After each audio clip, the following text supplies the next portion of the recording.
colchão, devemos utilizar um colchão que tenha qualidade, o colchão deve ser arejado todas as semanas e deve ser virado pelo menos 2 vezes por ano.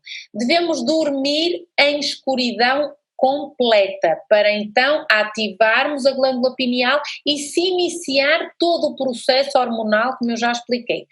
Devemos ter muito cuidado de não comermos até 2 horas antes de dormir, portanto se planeiam deitar-se às 11 horas, o máximo que tem que ter acabado a refeição serão às 8h30 da noite, termos cuidado sem bebidas alcoólicas ao jantar, sem café ao jantar ou a partir das 4 horas da tarde, e a temperatura do quarto deve estar mais ou menos entre os 18 e os 20 graus, porque vai facilitar a redução da temperatura central do corpo, o que vai promover a sonolência. E isto implica então que tenham cuidado, por exemplo, no inverno, em não ter os quartos demasiado aquecidos, porque é um fenómeno que pode dar insónia. Em relação às relações.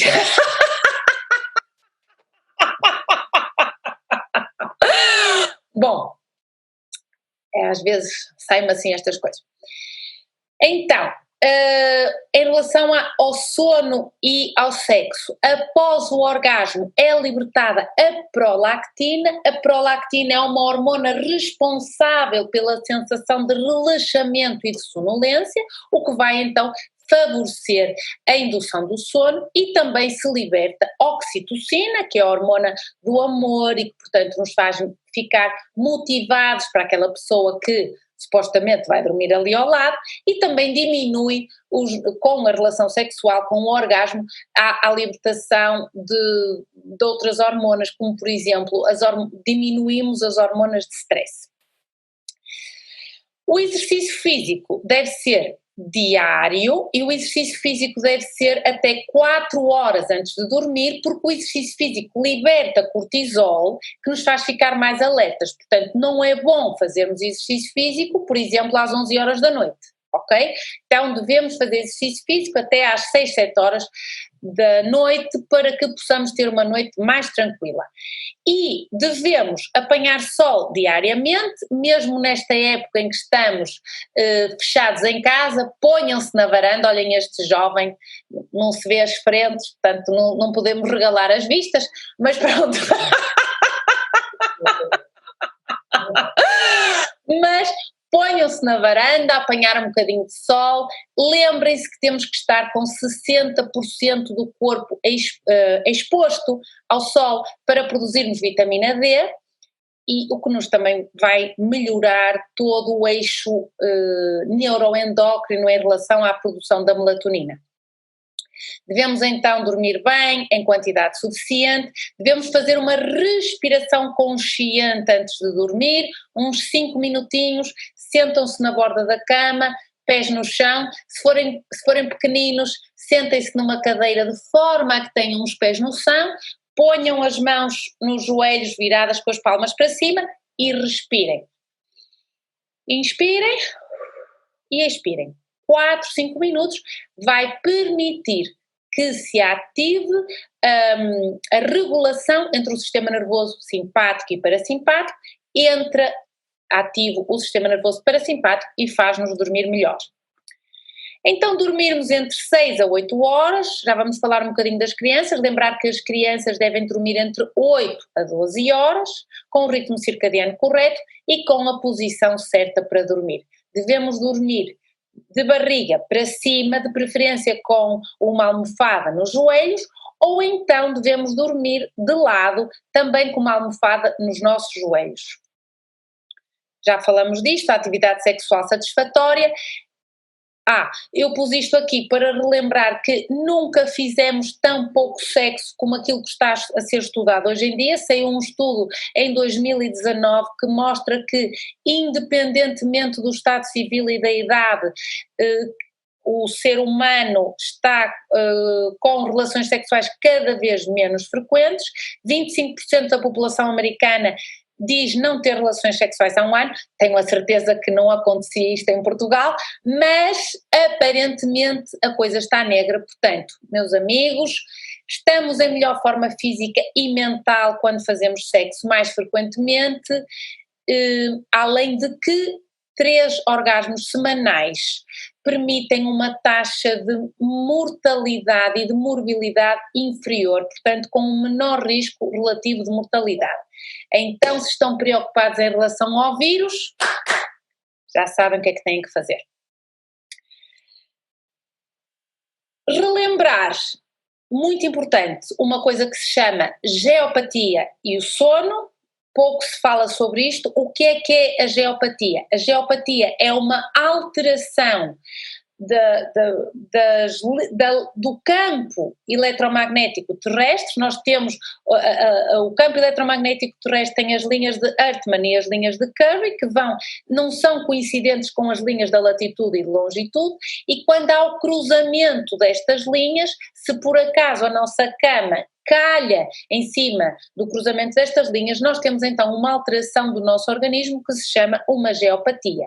Portanto, geo vem de terra e patos, como sabem, quer dizer doença ou sofrimento. Então, quando dizemos que um indivíduo está sob a influência de uma geopatia, significa que o seu organismo tem um desequilíbrio pela sobrecarga eletromagnética. E como é que vocês conseguem ver isso? Por exemplo, quando dormem melhor quando vão para um hotel, ou quando dormem melhor em casa de um amigo. Então aí pode ser o caso de fazerem um estudo à vossa casa e verificarem se a vossa cama está ou não numa destas linhas chamadas os pontos de geopatia.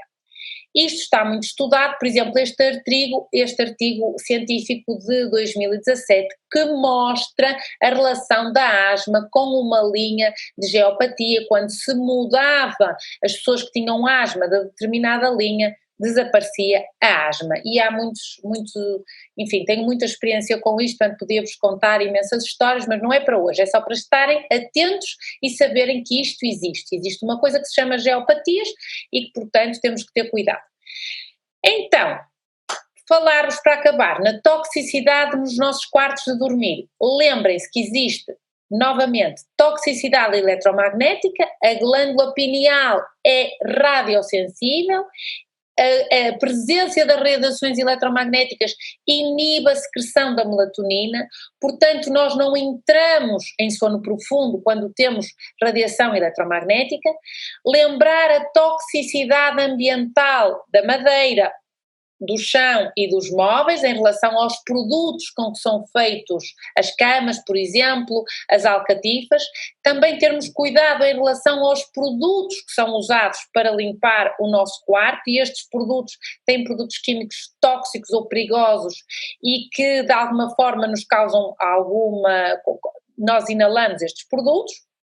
As bolas de naftalina, por favor, nem pensar, e o material dos próprios lençóis. Portanto, os lençóis podem ter um químico chamado o formaldeído, que está relacionado a alguns problemas respiratórios e que, neste momento, estão a fazer alguns estudos em relação ao cancro. Portanto, termos muito cuidado com a toxicidade ambiental. O facto de não cheirarmos ou de não termos nenhuma reação alérgica não significa que isto não exista. Cada vez existe mais poluição ambiental e, portanto, arejar muito bem os quartos de manhã de forma a que possamos libertar estes vapores.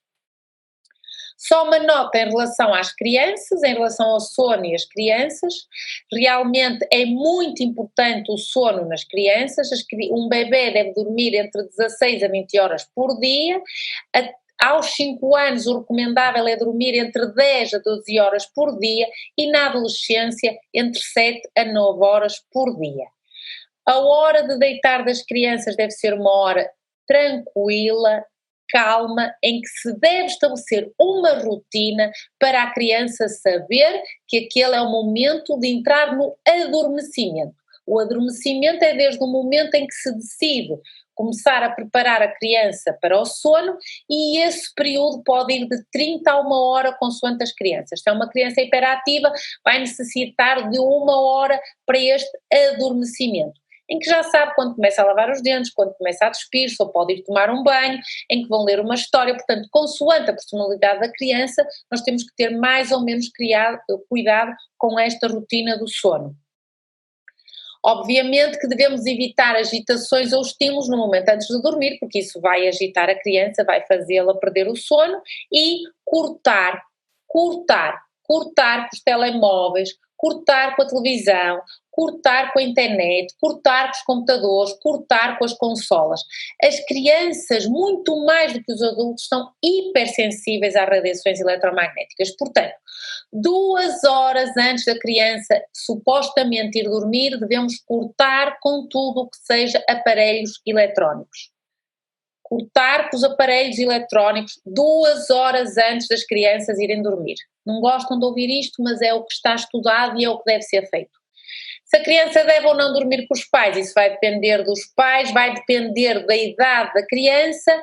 A criança deve ser ensinada que deve dormir no seu quarto, obviamente dependendo da idade, e deve ser favorecido um quarto no qual a criança se sinta bem e que, portanto, não tenha necessidade de ir para o quarto dos pais.